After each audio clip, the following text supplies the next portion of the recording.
안녕하세요. 도마복음이 전하는 빛의 메시지 제38강 진행하겠습니다. 오늘은 103절 보겠습니다. 예수께서 말씀하셨다. 도적들이 쳐들어올 부분을 아는 사람은 복이 있다. 그는 자신을 영지의 사람들을 모아 군사를 일으키고 허리에 요대를 갖춰 있고 그들이 오기 전에 대비할 수 있기 때문이다. 라고 하는데요. 군사를 모으고 허리에 요대를 갖추고 대비한다고 하는데, 이 도적들이 쳐들어오는 곳은 여러분의 머리로 쳐들어옵니다.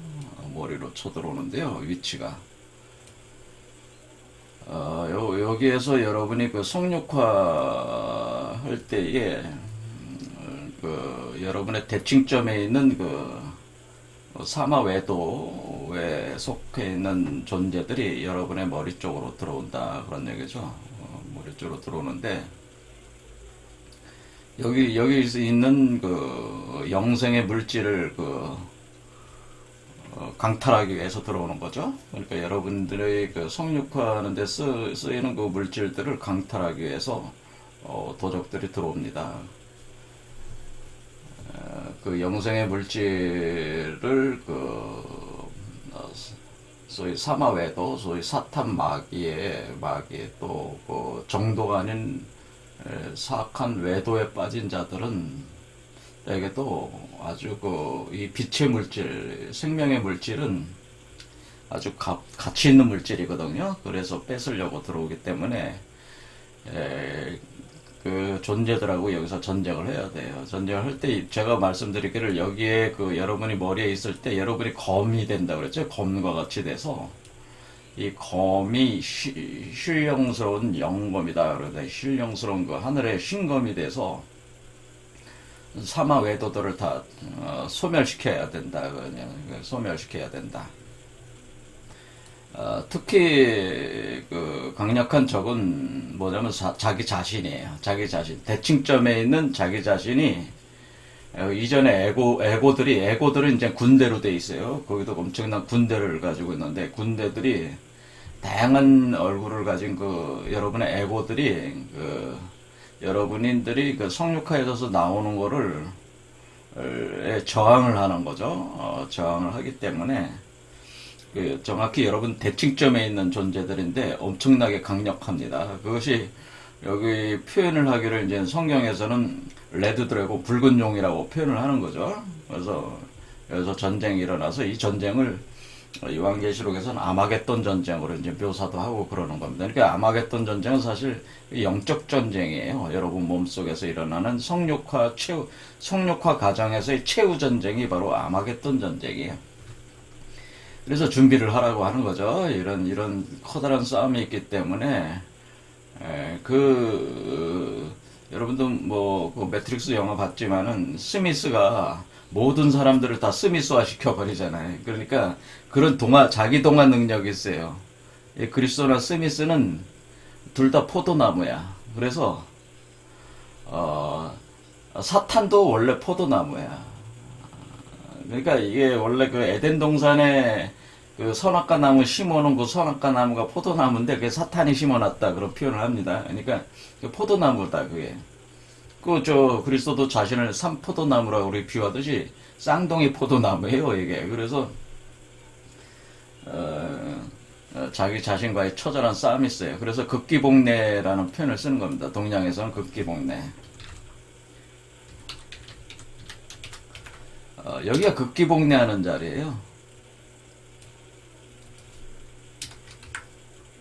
자기를 이겨서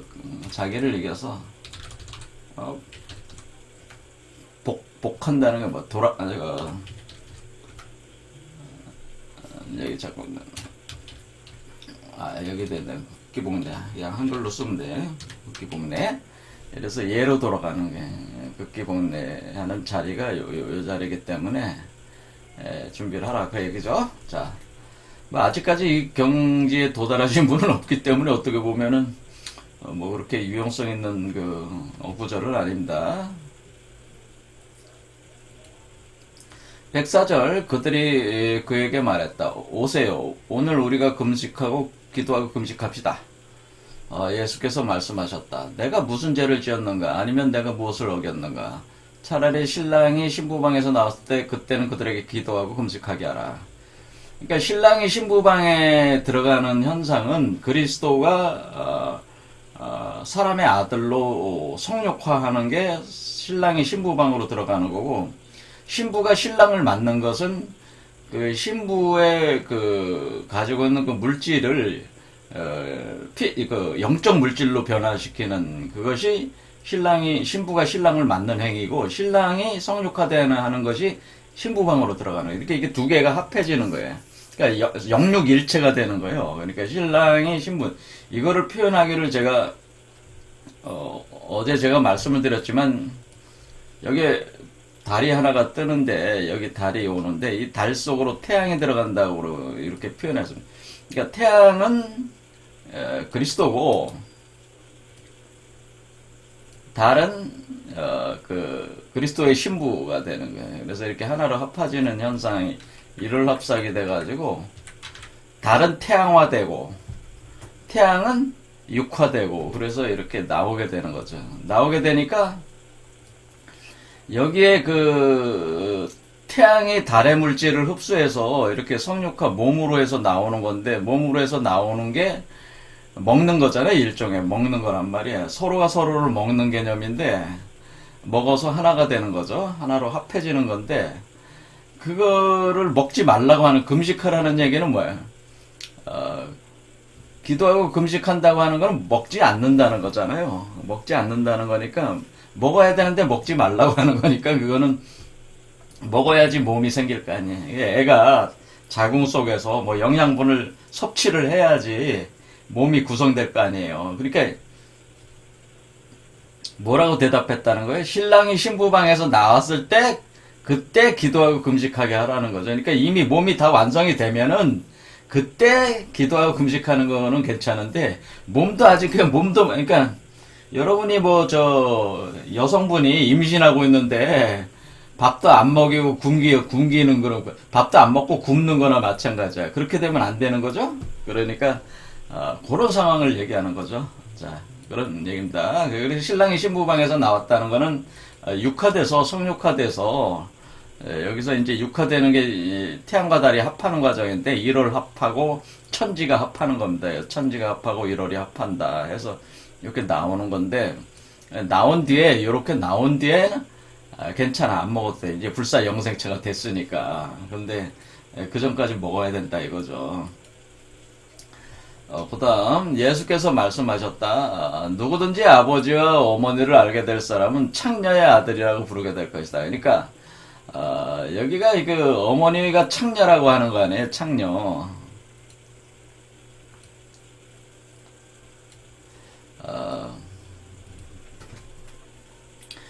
이 창녀, 왜 창녀라는 말을 쓰냐면은, 제가 하나님 아버지와 여러분이 결합을 할 때 여러분은 성모 마리아와 같은 그 여성체가 된다고 그랬잖아요. 근데 그 성모 마리아와 같은 그 여성체가 사실은 그 코스믹 마더,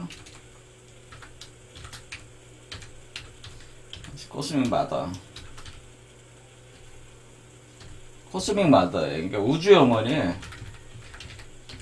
그러니까 우주의 어머니라고 하는 그 메커니즘이 여러분 몸속에서 작동을 하는 거예요. 이걸 괴로, 그걸 우리가 동양학적으로는 괴를 몰라.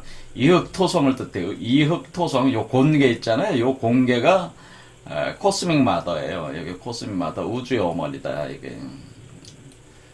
이게 땅을 뜻한단 말이야. 하늘과 땅, 하늘, 천지 할 때 천은 건괴고 지는 곤괴. 그래서 곤괴는 우주의 어머니.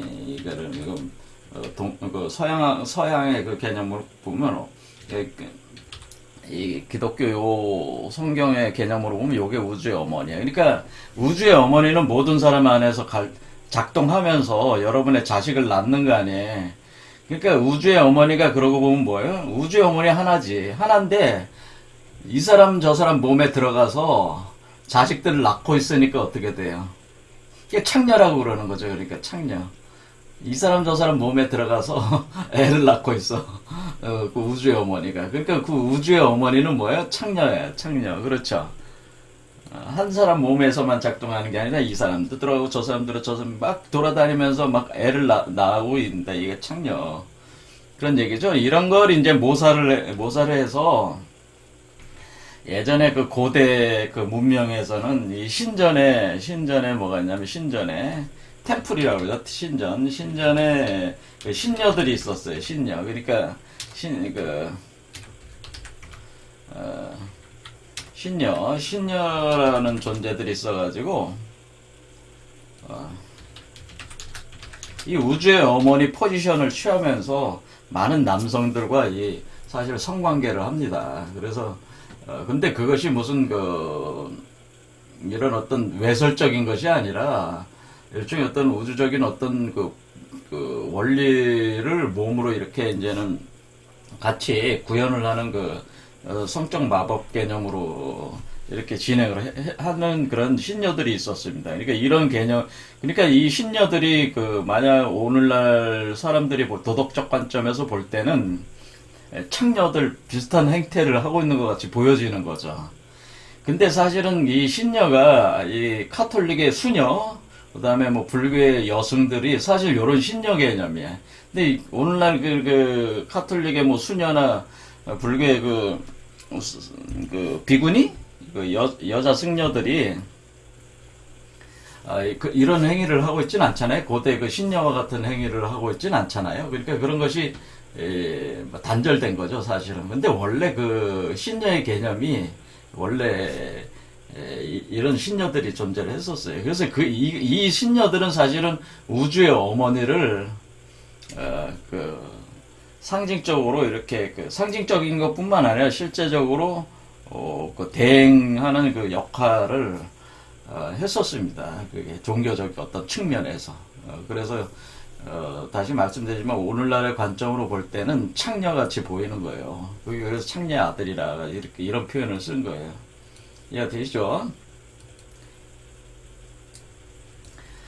예수께서 말씀하셨다. 너희가 둘을 하나로 만들 때 너희는 사람의 아들이 될 것이다. 그리하여 너희들이 산에 옮겨져라 말하면 그 산이. 그러니까 이게 여기도 예수가 분명히 얘기했지만 사람의 아들이라는 이 표현 자체가 son of man이잖아요. sons of man. 그러니까 사람의 아들들이라는 표현, 아들들이 된다고 하는 거다. 사람의 아들이 바로 그리스도잖아요. 그러니까 너가 그리스도가 된다고 하는 표현을 분명히 하고 있잖아요. 그러니까 2000년 전에 예수 한 존재만 사람의 아들이 아니고 모든 사람이 다 사람의 아들을 성육화시킬 수 있는 거예요. 이게 사람의 아들들이라는 표현을 쓰네. 사람의 아들들. 근데 이렇게 사람의 아들이 될 때는 육화돼서 나오는 거니까 영육이 합하는 과정을 이제 겪게 되는 거죠. 그렇게 될 때 sons of man이죠. 사람의 아들. 이렇게 표현을. 왜냐면 각 사람 속에서 나오는 거잖아요. 사람 속에 머리를 자궁으로 해서 나오는 거란 말이에요. 머리를 자궁으로 해서 나오는 거기 때문에, 사람의 아들이라고 하는 거죠. 근데 사람의 아들이 나오는 요 지점에 이렇게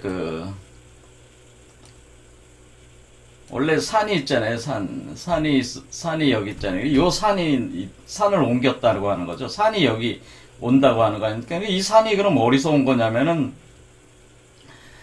원래 이게 이렇게 하나님의 성령이 내려오는 것이 원래 산 위에서 내려온 거라고. 그래서 어떻게 내려온 거냐면은 원래 여기서 시작한 거라고. 우주의 어머니가 발동되면서 이 일이 작업이 된 거기 때문에 여기에 요 부분이 이제 산이 여기 이렇게 있는 거죠. 산이 있어가지고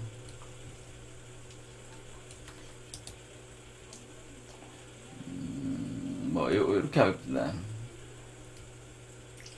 이렇게 있으면 요렇게 해가지고요. 요 원래 이렇게 내려온 거예요. 이렇게 내려와가지고 그러니까 여기서부터 이렇게 해서 이렇게 있다가 하나님의 성령이 이렇게 내려오는 거예요. 내려와서 이렇게 한 바퀴 도는 거예요. 이렇게 다시. 그럼 어떻게 했어요? 이 산이 이렇게 옮겨오는 거예요. 이렇게 돌아서 다시 오는 거예요. 사실은. 이해가 되시죠? 그 과정이 뭐예요? 이 산이 원래 아래로 내려갔다가 위로 올라오는 거예요. 그러니까 이쪽으로 들어가는 거는 이쪽 세계는 뭐예요? 피지컬 세계. 피지컬 세계로 내려가고, 피지컬계로 내려간 뒤에 다시 이쪽으로 돌아서 올라올 때는 코잘계로 올라오는 거죠. 코잘계로 올라오는. 그러니까 피지컬계에서 코잘계로 이동을 한 거죠. 그런데 이 과정 안에서 사실 아스트랄계가 작동하고 있습니다. 그건 표현을 안 해주고 있는데 제가. 근데 이렇게 이동을 다시 본자리로 왔는데 어떻게 되냐면은 출발할 때는 아버지가 피지컬계로 내려오고 자식으로 코잘계로 올라오는 거죠. 그러니까 아버지는 피지컬계로 내려가고, 그러니까 성령이 내려온다고 하는 거죠. 이게 아버지가 성령이 내려오는 거죠. 그러면 그 아버지에 의해서 성령이 이것은 뭐예요? 코잘계. 코잘계는 아들, 이거는 뭐야? 그 인자죠, 인자, 그리스도. 그리스도는 그 코잘계로 올라간다. 할 때, 여기 동등한 위치처럼 보이지만 사실은 그 우주적인 그 옥타브가 한 옥타브 차이가 난다고 그랬죠? 한 옥타브가 그러니까 나선연 운동이라는 게, 그러니까 이게 이렇게 평면 운동을 한 게 아니고요. 피지컬계 아래층에서 한 옥타브를 더 이렇게 나선으로 이렇게 꼬여 올라가서 이렇게 나선으로 올라온 거예요. 나선으로. 그렇죠. 이렇게. 그러니까 산이 어떻게 온 거예요? 아버지 산에서 아들 산으로 나오는데 아버지 산은 피지컬계로 내려가서 우리 하단전 쪽으로 내려오게 되는 거고, 아들 산은 어떻게 되나? 아들 산은 올라오는 거죠. 이제 다시 올라오는 겁니다. 이해가 되시죠? 이런 식의 개념을 가지고 있다. 그래서 산이 옮긴다고 하는 거예요. 그래서 그런 개념입니다. 자, 뭐 산택통기 해가지고 설명도 할 수 있겠지만 복잡하게 느껴지시니까 이 얘기를 안 하겠습니다. 그래서 그러니까 이렇게 너희가 둘을 하나로 만들 때 너희는 사람의 아들들이 된다고 하는 지점은 어디예요? 요 지점이에요. 여기가 사람의 아들의 몸이 되는 거잖아요. 두 개가 하나가 됐잖아. 태양과 달이 하나가 됐잖아. 할 때 여기에서 하나가 돼서 나오는 거, 출산하는 거 아니에요. 이렇게 될 때 사람의 아들이 되는 거고, 또 이 산이 결국 이 산에서 이렇게 산이 옮겨온 거죠. 이렇게 다시 옮겨온 거다. 그런 개념이다. 그런 얘기죠. 이런 얘기 이렇게 됩니다. 그 다음에 107절 예수께서 말씀하셨다. 그날은 마치 100마리의 양을 가진 한 목자와 같다. 그들 중 가장 커다란 양 한 마리를 잃어버렸다. 그는 99마리의 양을 떠나서 한 마리를 발견할 때까지 찾아 나갔다. 그렇게 고생한 후에 그 목자는 그 양에게 나는 99마리의 양보다 너를 더 사랑한단다라고 말했다. 이 얘기는 뭐냐면은, 이게 그러니까 우리가 99마리라 99라는 개념이 어디서 나오는 거냐면요. 제가 이제 수레바퀴 두 개가 있는 그림을 가져왔는데요. 요 바깥에 여기에 미에서 시작한 거죠. 사실 미에서 하나님 아버지의 순양이 들어온 거예요. 하나님 아버지가 순양으로 들어올 때에 여기가 미가 있잖아요. 미가 있을 때 여기가 자축이며 진사 오미, 여기가 8수란 말이에요. 8번째 있잖아요. 그 다음에 여기가 9번째가 됐다면, 요 9라고 하는 건 열매를 뜻하는데, 이게 여기는 뭐냐면은 그 피지컬 열매죠. 피지컬 열매라고 하는 이것이 선악과 열매예요. 선악과 열매가 9예요. 9. 숫자로 9인데, 그러니까 양 다음이 9단 말이에요. 9. 그리고 9 다음에 이제 10으로 들어가는 거예요. 10. 그 다음에 10이 되죠. 10.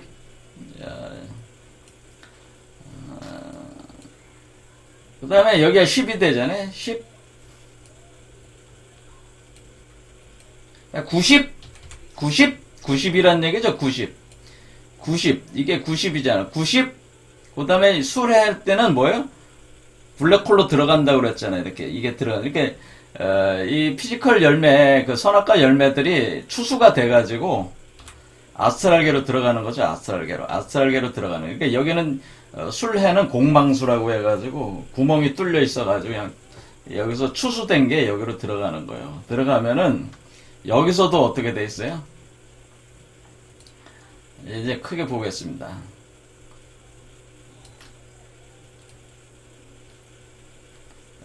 자,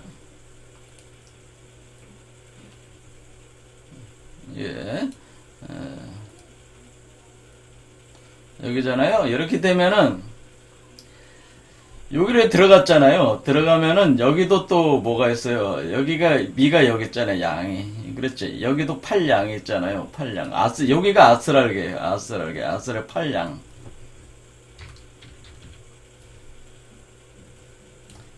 그러니까 구조는 같다는 거죠. 그렇죠. 여기가 팔양이에요. 그 다음에 여기는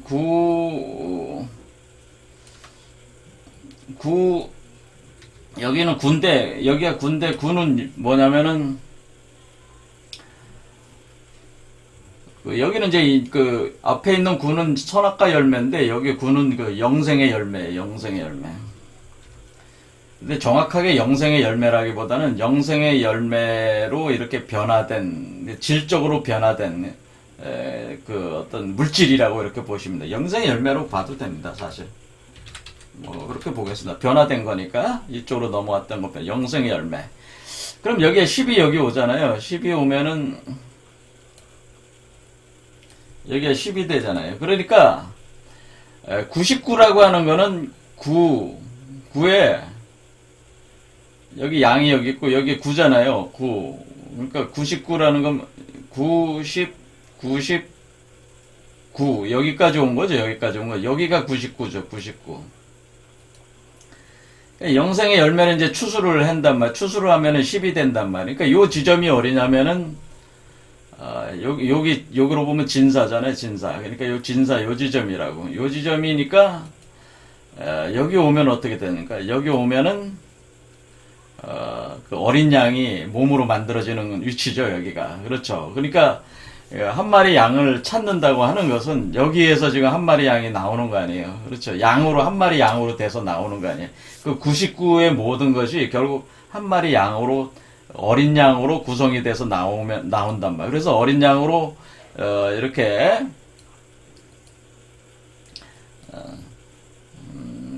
어린 양으로, 자꾸 이상하게 되네요. 그러니까 여기에서 이제 6화가 돼가지고 나온다 그러죠. 나오면은 오잖아요. 그럼 이제 여기까지 오면은 여기 미에 도달하면 이제 다시 어린 양이 되는 거죠. 그러니까 99에서 여기 어린 양의 몸이 만들어진 게 나온 거잖아요. 그러니까 여기서 완성이 된 거잖아요. 기본적으로. 완성이 돼서 출산한 거니까. 그리고 젖을 먹여 키우면 다시 양. 여기까지. 근데 양에서 양으로 돌아오는 거예요, 사실은. 그러니까 그 하나님 아버지 순양이 들어와서 어린 양으로 나오는 건데, 요 과정 자체가 지금 어때? 99의 과정을 거쳐서 몸으로 나오는 건 요 지점이니까, 여기가 100이 되는 시점이죠. 이렇게 여기가, 100이 되는 거죠. 그러니까 여기 10에 여기 10이 있으니까 100수가 되는 거기 때문에, 이런 식으로 개념을 요렇게 돼 있다고 하는 거죠. 요런 개념으로 보는 게 정확하다. 왜 요게 이제는, 99마리의 양에 하나가 더 더해져서 그게 완전히 되는 거죠. 100이 되는, 그래서 나오는 그런 개념이다. 그러면 어린 양이 된다. 그런 얘기죠. 여기, 미에, 여기 5 만물, 5의 끝이 미거든요. 5의 끝이 미. 거기까지 가는 게 5의 끝. 여기가 요 지점이라고 보면 요렇게 딱, 요 지점까지 딱 오면 미, 딱 도착하는 거죠. 그게, 양이 들어가서 양이 나오는, 하나님이 순양으로 들어가서 어린 양으로 나오는 그 패턴으로 가는 겁니다. 이렇게 가는 거니까 이 말이 이해가 되시겠죠? 그래서 이 구절이 누가복음에도 이렇게 써 있다는 거죠. 예수께서 저희에게 비유로 이르시되, 너희 중에 어느 사람이 양 100마리가 있는데 그 중에 하나를 잃으면 99마리를 곁들여 두고 그 잃은 것을 찾도록 찾아다니지 않느냐. 뭐 이런 식으로 또 찾은 적 즐거웠게 메고 집에 와서 그 법과 이웃을 불러 모으고 말하였다. 나와 함께 즐기자. 나의 잃은 양을 찾았도다. 내가 너희에게 이르는 이와 같이 죄인 하나가 회개하면 하늘에서 회개할 것이 없는 의인 99마리로 인하여 기뻐하는 것보다 더하리라. 자, 이런 표현을 썼는데 여기서는 주로 이 잃은 양에 대한 비유를 누가복음, 마가복음에서는 어떤 식으로 쓰냐면은 99마리는 회개를 해서 의인으로 됐고 한 사람이 의인이 되지 않아서 그 죄인을 이렇게 구원해내는 개념으로 이렇게 해석을 했죠. 자, 제가 한 해석하고는 완전히 틀리죠.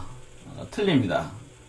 자, 여러분도 누구 해석이 맞은지, 그러니까 누가복음, 마가복음이라고 하는 것은 상당히 에피소드로 각색을 했다는 측면이 제가 볼 땐 많이 있어요. 그러니까 그 당시에 예수가 하는 얘기 자체를 제자들이 이해하는 방식에 있어서 제자들 간에도 상당히 레벨적인 차이가 있었던 것 같아요. 그래서 요한복음이나 도마복음 같은 이런 데서 이해하는 방식과 그 외에 이제 또 제자들이 이해하는 방식들 간에는 이 대중적으로 설명할 때 그 방식 같은 개념에서는 이런 차이가 있죠.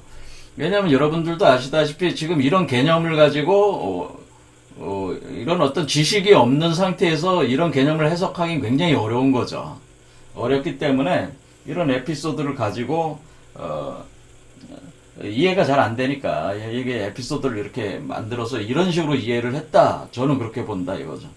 만약 이 해석 방식으로 놓고 보면은 제가 맞는 거 아니냐, 전 그런 생각을 한다 이거죠. 이게 그런 개념, 이런 개념이 아니거든요, 사실은. 99마리의 이게 누가 보면 마가복음에서 이런 개념이 아니라 제가 말씀을 드리는 거예요. 자, 그거는, 강의를 들어보시는 분들이 이제 판단하실 문제죠. 자, 가겠습니다. 예수께서 말씀하셨다. 누구든지 나의 입으로부터 마시는 그 사람은 나와 같아질 것이다. 나 또한 그 사람이 될 것이다. 그리하면 감춰진 일들이 그에게 드러나게 될 것이다. 이런 얘기죠. 나의 입으로부터 마시는 그 사람은 이렇게 되는 거죠. 왜 입이라고 그랬냐. 지금 여러분도 보셨다시피 이 성육화되는 과정에 영생의 물질들이 여기서 육화되는 몸으로 이렇게 구성이 돼서 나오는 거니까 요 사람으로 보면 얼굴에 와 있는 거 아니에요? 그렇죠?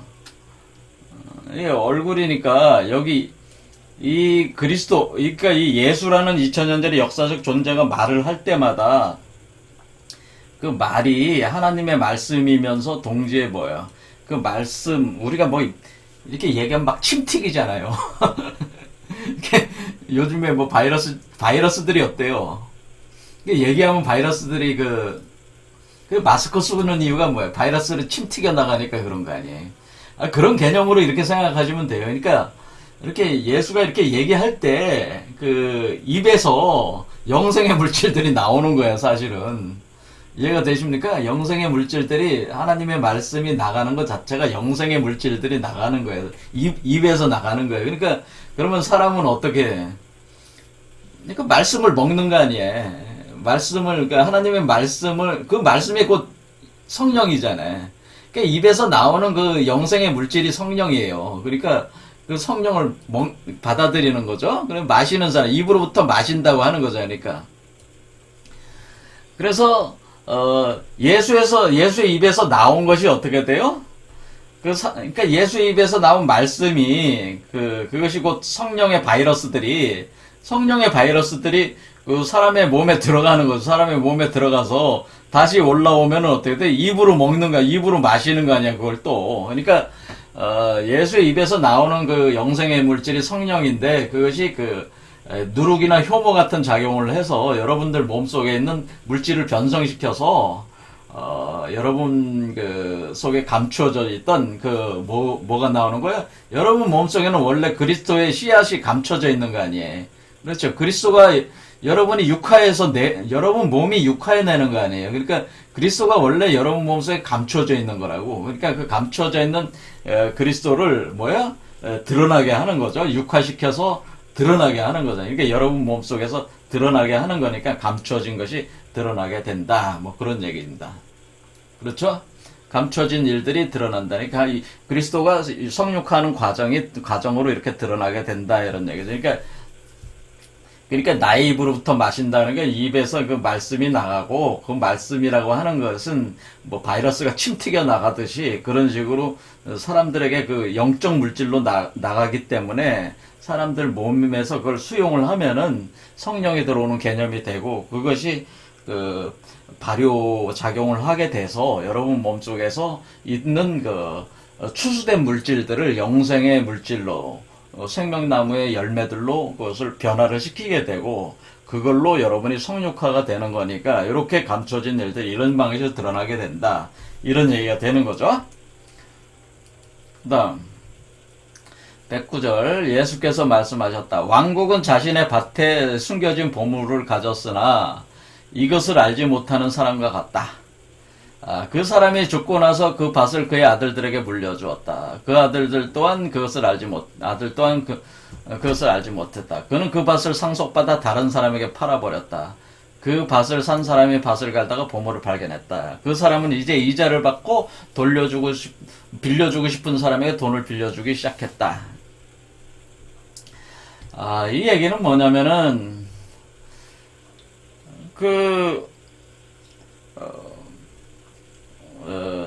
요 개념상으로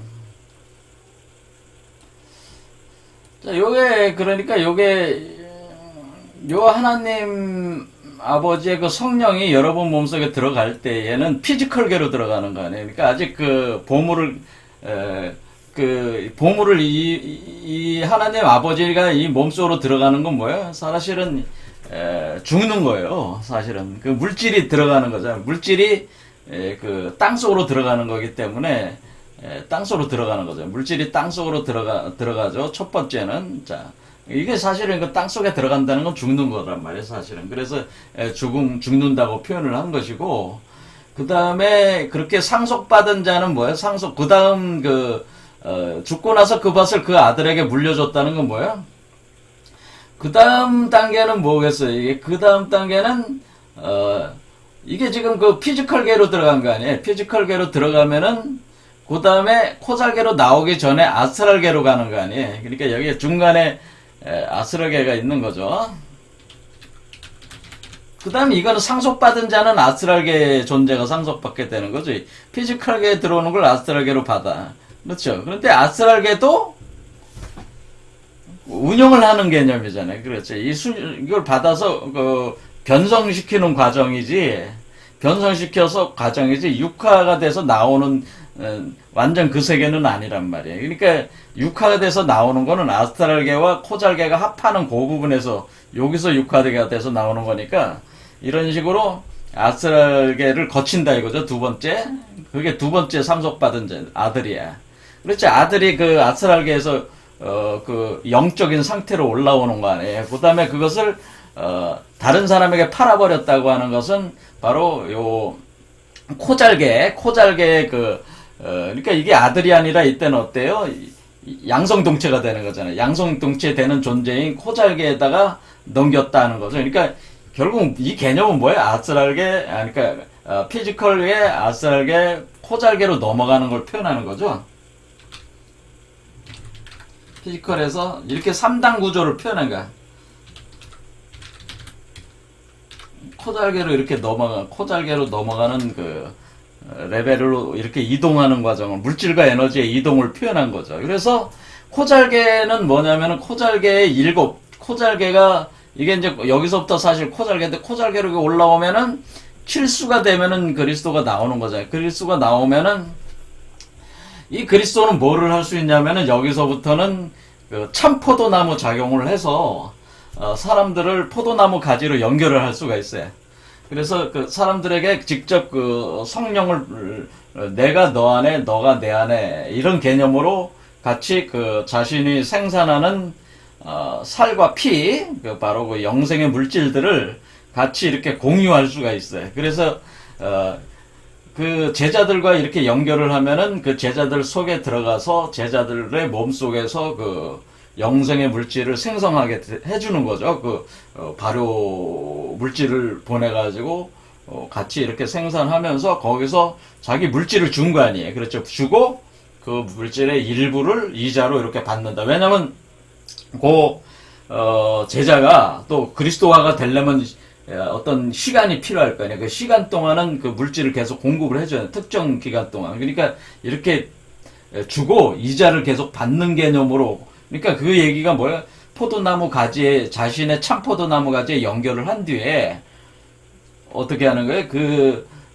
물질을 줘서 그 사람들에게도 그리스도화가 돼서 그리스도가 나오게 되면 어떻게 돼? 이자를 받은 거죠. 그것이 이자를 받은 것이다. 그러니까 이자라는 개념 자체가 여기서는 어떻게 이해를 해야 되냐면은, 그러니까 제가 그리스도로 존재라면 누군가 그리스도화가 되지 않은 사람이 있어요. 그럼 내가 성육화된 사람이 성육화 안 된 사람한테 그 물질을 줘요. 그 포도나무 연결 가지하는 것처럼 네트워크 구성해서 주면은 그 사람도 그리스도가 나오잖아요. 그러면 그 하나의 원금에 이자가 나온 거 아니에요. 그러니까 돈을 빌려줬는데 자기가 그걸 돈을 빌려받고 자기의 본래 있었던 걸 가지고 만들어낸 거잖아요. 그때 그 이자분이 그 그리스도로 나온 걸 이자분을 이렇게 볼 수가 있다. 이득으로 볼 수가 있다.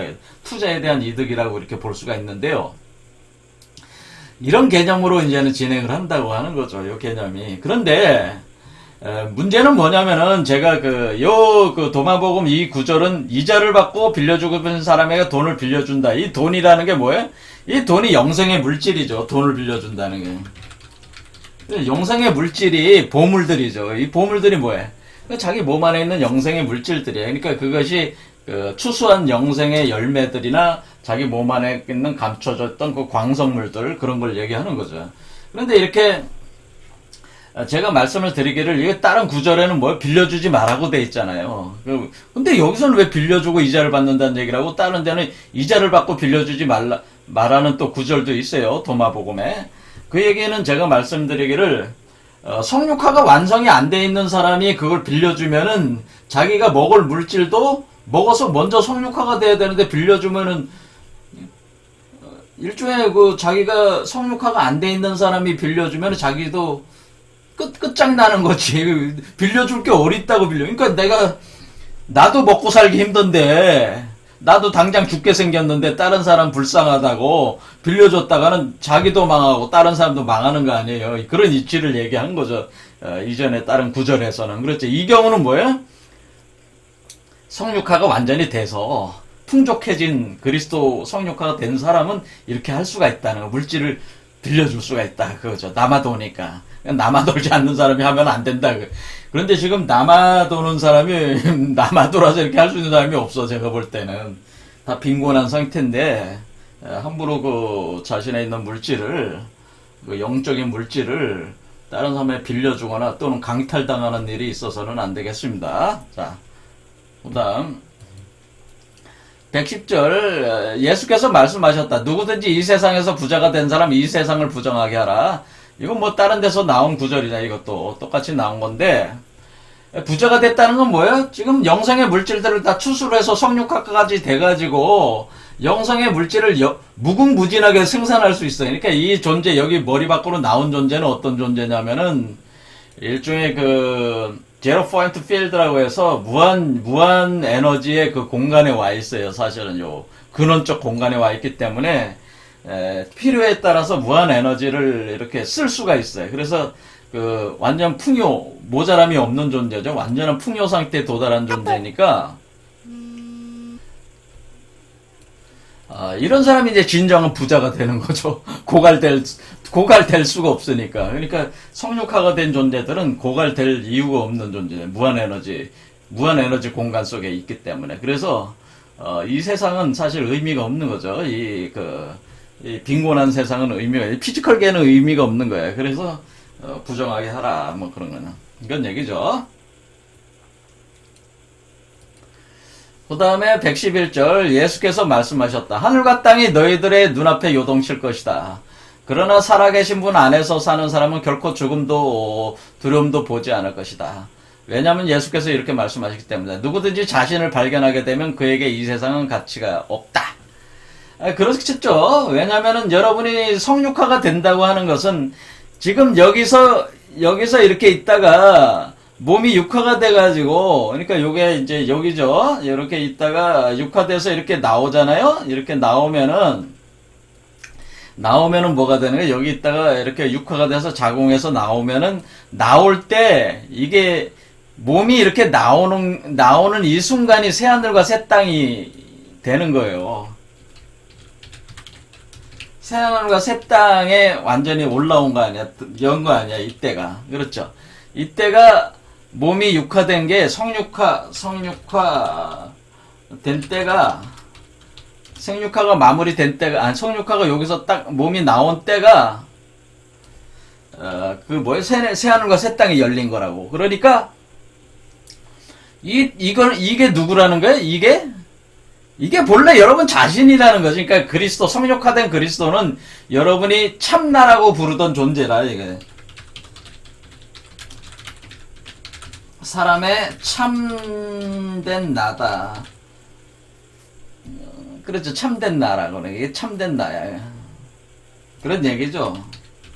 사람의 참된 나. 여러분 자신의 참된 나야. 사실 성육화된 그리스도가. 그러니까 여러분이 하나님의 형상에 따라 지어진 그 형상으로 구현된 존재란 말이에요. 원래 그 하나님의 목표가 사람을 자신의 형상에 따라 짓는 것이 하나님의 원래 목적이었어요. 그랬는데 그게 완성이 안 된 거였잖아요. 근데 이제는 성육화된 그리스도를 여러분이 성육화하는 거는, 했다는 거는 하나님의 형상에 따라 지어진 그 사람으로 완전히 딱 완성이 돼 나온 것이란 말이에요. 완전히 모든 잠재력을 발현한, 그러니까 하나님을 대행할 수 있는. 그래서 그 하나님이 뭐를 줬어요? 그 형상에 따라 지어진 사람한테 온 우주를 관리할 수 있는 능력, 권리를 줬잖아요. 그러니까 그런 존재가 되는 거죠. 그렇죠? 그러니까 하늘과 땅이 너희 눈앞에서 요동친다는 거는 새로운 새로운 물질계가 열리는 거죠. 새하늘과 새 땅이 열렸다. 새하늘과 새 땅이 열리면은 이전 하늘과 이전의 땅은 다 뭐요? 눈앞에서 요동치면서 무너지는 거죠. 이전 하늘은 무너지고 이전 땅은 갈라져 사라진다라고 하는,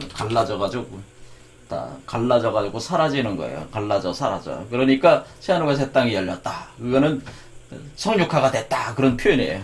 그래서 살아계신 분 안에 사는 사람, 그러니까 살아계신 분이 뭐예요? 그리스도죠. 그리스도가 된 사람이라는 뜻이야.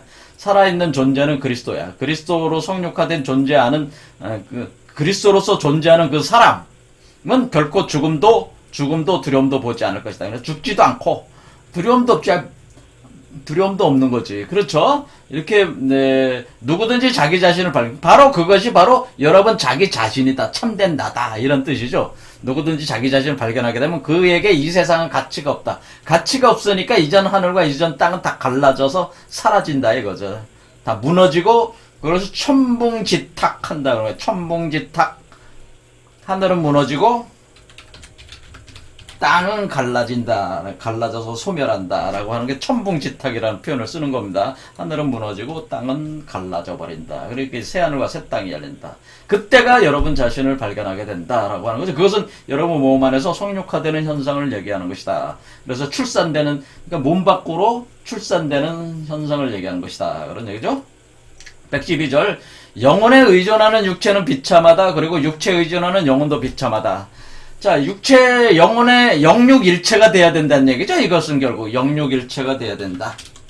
자, 지금 그리스도는 영육일체, 음양일체, 천지일체, 선우천일체, 그렇게 돼 있는 존재잖아요. 그러니까 이렇게 하나로 된 존재가 돼야지 비참하지 않다. 그런 얘기죠. 13절.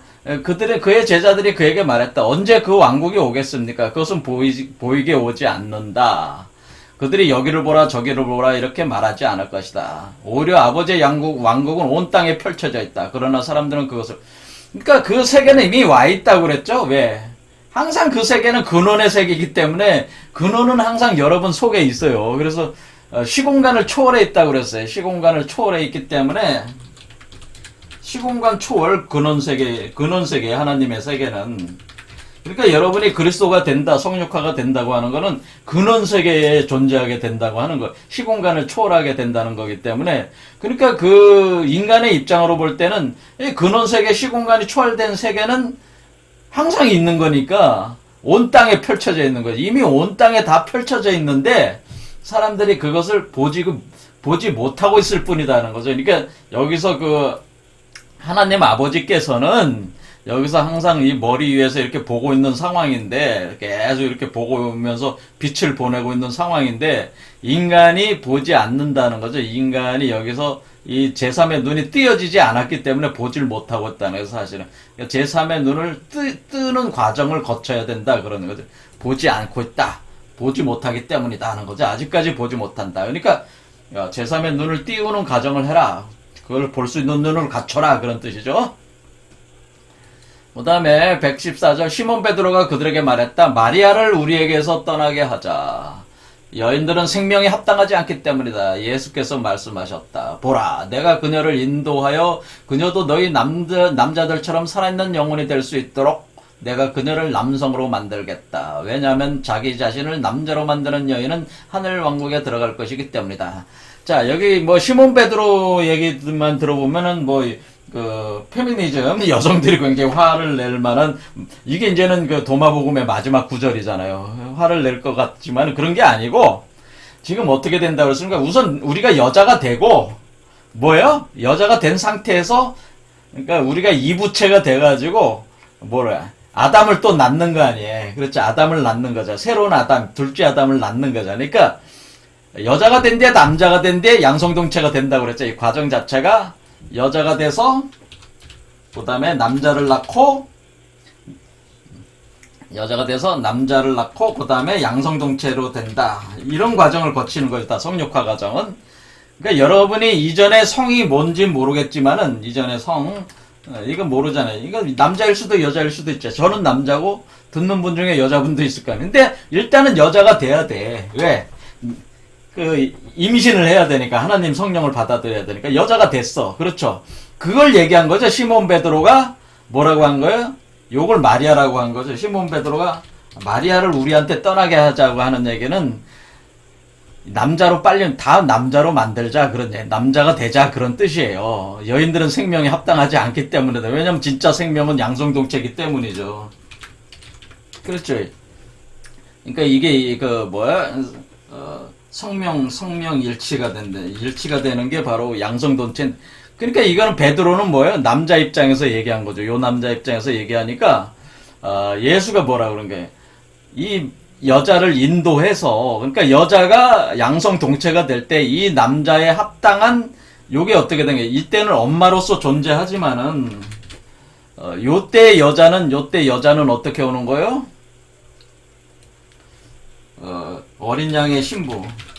어린 양의 신부가 여자잖아요. 그러니까 여자니까 요 여자가 어린 양의 신부로 변화가 돼야 돼. 물질적 변화가 일어나야 된다는 거예요. 그러니까 여기서 남자들처럼 내가 그녀를 인도한다는 얘기는 이 여성체로, 엄마로서 작동하던 여성체 물질들을 어린 양의 신부체와 같은 물질의 그 레벨 등급으로 올린다는 뜻이죠.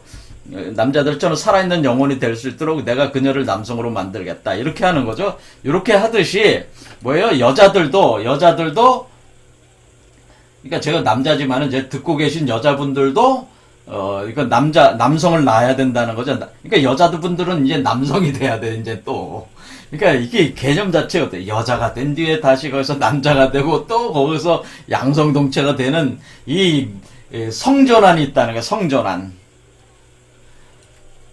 그러니까 이걸 성전환이라고 해요. 성전환. 그러니까 우리가 그 성전환 수술 많이 하잖아요. 그런 거의 개념하고 비슷해. 그러니까 실제로 성전환하는 개념인데, 이거 여자가 됐다가 남자가 됐다가 양성동체가 되는 성전환하는 게. 그러니까 뭐 성전환 하신 분들 가지고 뭐라고 하지 마세요. 기독교인들도. 왜냐면 여러분도 계속 성전환 해야 돼. 이해가 되죠? 그래서 내가 그녀를 남성으로 만들겠다. 그래, 남자가 돼야 돼. 그러니까 예수도 뭐예요? 남자가 돼야 된다는 얘기 아니야, 여자들. 그러나 어쨌든 간에 다 일단 여자가 돼야 돼. 여자가 된 뒤에, 남자가 된 뒤에, 그 다음 양성동체가 되는 겁니다. 그래야지, 여자들도 그러니까 어떻게 해요? 자기 자신을 남자로 만들어야지 여자들도 하늘 왕국에 들어간다고 하는 얘기는 이런 과정을 표현한 거니까 여자가 됐다 남자가 됐다 양성동체가 됐다 이렇게 되는 하늘 왕국에 들어가는 건 뭐예요? 양성동체일 때 들어가는 거죠. 이때가 바로 정엄정량한다고 하는 정엄정량. 정엄정량의 상태다 양성동체가. 그래서 남녀의 그 차별이 없는 세계가 열린다고 하는 거예요. 이게 양성동체가 되면은. 그렇겠죠? 자, 그래서 114절까지 다 살펴봤습니다. 그래서 도마복음 다 끝냈고, 제가 빨리 이렇게 하는 건 뭐냐면은, 이제 선거도 끝나고 그러면 이제 본격적으로라기보다는 제가 주로 강의 위주로 많이, 이론 위주로 많이 했잖아요. 그런 궁리하는 개념, 궁리 수신이라고 하는 건데, 주로 이제 이치를 따져서 연구해서 이렇게 하는 강좌를 많이 했는데, 근데 수신도 해야 돼요. 수신이라고 하는 것은 이제는 명상수련, 메디테이션, 수련 체계를 좀 손을 제가 좀, 해야 될 것 같아서, 주로 이제는 이론 강의는 좀 대폭 줄이고, 물론 그래도 매일매일 합니다. 하는데, 어쨌든 그 도마보험 끝낼 수 있는 건 빨리 끝내고, 시간을 주로 그 수련하는데 이렇게 투입을 하기 위해서 빨리 진행을 했습니다. 그렇다고 해서 뭐 저기 한 건 없잖아요. 그러니까 도마보험 오늘까지 해가지고 다 끝내겠습니다. 감사합니다.